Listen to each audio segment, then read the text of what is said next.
कहानी की शुरुआत समुद्र के पास बसे एक रहस्यमयी अस्पताल से हुई, जहां मैडी नाम की लड़की डर से भरी आंखों के साथ कैमरे की तरफ देख रही थी, क्योंकि उसे जल्द ही एक खतरनाक ऑपरेशन से गुजरना था। जैसे ही कैमरा पीछे गया तो पता चला कि उसकी पीठ से एक अजीब और डरावना बच्चा जुड़ा हुआ था, जो अलग होकर भी उसी का हिस्सा था। उसका दिमाग इतना विकसित था कि वह बिना छुए ही आसपास की चीजों को कंट्रोल कर लेता था और गुस्से में किसी के लिए भी जानलेवा बन सकता था। इसी वजह से डॉक्टरों ने मैडी को काबू में कर उस हिस्से को अलग कर दिया, लेकिन दोनों के दिमाग एक दूसरे से जुड़े हुए थे, इसलिए उसे पूरी तरह अलग करना नामुमकिन था, क्योंकि ऐसा करने पर मैडी की जान जा सकती थी। इसलिए उन्होंने उस बच्चे के दिमाग का एक हिस्सा मैडी की खोपड़ी के अंदर ही सिल दिया। यहीं से कहानी सीधे 20 साल आगे बढ़ी, जहां वही लड़की अब बड़ी होकर काफी खूबसूरत हो चुकी थी और माँ बनने वाली थी, लेकिन उसे जरा भी अंदाजा नहीं था कि अब जो होने वाला है वो उसकी रूह कपा देगा। घर पहुँचते ही मैडी ने देखा कि उसका पति बॉक्सिंग मैच देख रहा था। तभी उसने बिना कुछ कहे रिमोट उठाकर टीवी बंद कर दिया, लेकिन इतनी सी बात पर उसका पति गुस्से से भड़क उठा और तुरंत उठकर उसने मैडी का सिर दीवार पर दे मारा, बिना यह जाने कि यही गलती आगे चलकर उसकी मौत की वजह बनने वाली है। अचानक मैडी को एहसास हुआ कि उसके सिर में गहरी चोट लगी है, जिससे वो बुरी तरह घबरा गई और दर्द की परवाह किए बिना तुरंत कमरे के अंदर छिप गई। जब उसने अपने जख्म को देखा तो उसके सिर के पीछे से खून बह रहा था और हालत बिगड़ती जा रही थी, लेकिन मैडी को मालूम नहीं था कि जल्द ही उसका पति इसका खामियाजा भुगतने वाला है। रात होते ही सोफे पर पड़ा पति अचानक अजीब सी आवाज से जाग गया। आवाज का पीछा करते हुए वह किचन में पहुंचा और देखा कि मिक्सर अपने आप चल रहा था, जबकि किचन में कोई नहीं था। ये देखकर वह हैरान रह गया और जैसे ही उसने उसे बंद करने के लिए हाथ बढ़ाया, तभी पीछे से फ्रिज का दरवाजा अपने आप खुल गया। ये सब देखकर वह पूरी तरह चौंक गया और उसे समझ नहीं आया कि आखिर ये सब हो क्या रहा है। उसी पल उसे शक हुआ कि शायद मैडी उसे डराने की कोशिश कर रही है। तभी लिविंग रूम से अचानक तेज आवाजें आने लगी, जिसे सुनकर वह तुरंत वहाँ पहुँचा। अंदर जाकर उसने देखा कि एक काला कपड़ा पहनी औरत सोफे पर बैठकर लगातार टीवी चैनल बदल रही है।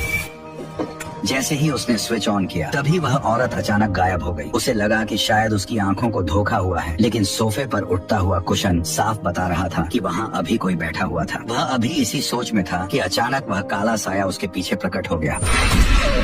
पति की चीख सुनते ही ऊपर कमरे में मैडी अचानक नींद से जाग गई। जैसे ही उसकी नजर तकिए पर पड़े खून पर गई, तभी उसने तुरंत अपने सिर को छुआ और महसूस किया कि खून अभी भी बह रहा है। घबराकर वह नीचे भागी, लेकिन नीचे पहुंचते ही उसने देखा कि उसके पति की गर्दन मुड़ी हुई थी और वह रहस्यमयी तरीके से मरा पड़ा था। इसी बीच उसकी नजर पास बैठे उसी काले साए पर पड़ी, जो बिखरे बालों के साथ वहाँ मौजूद था। उसे देखते ही वह डर के मारे घबरा गई और सीधा ऊपर की ओर भागने लगी। जैसे ही वह दरवाजा बंद करने लगी, तभी काले साए ने उसे जोर से धक्का देकर दूर फेंक दिया, जिससे वह जमीन पर गिरकर वहीं बेहोश हो गई। कुछ ही देर बाद पड़ोसियों की शिकायत पर पुलिस मौके पर पहुंची और लाश की हालत देखकर चौंक गई। सबसे अजीब बात यह थी कि पूरे घर में जबरदस्ती घुसने का कोई निशान नहीं था और यह समझ से बाहर था कि कातिल अंदर आया कैसे। सच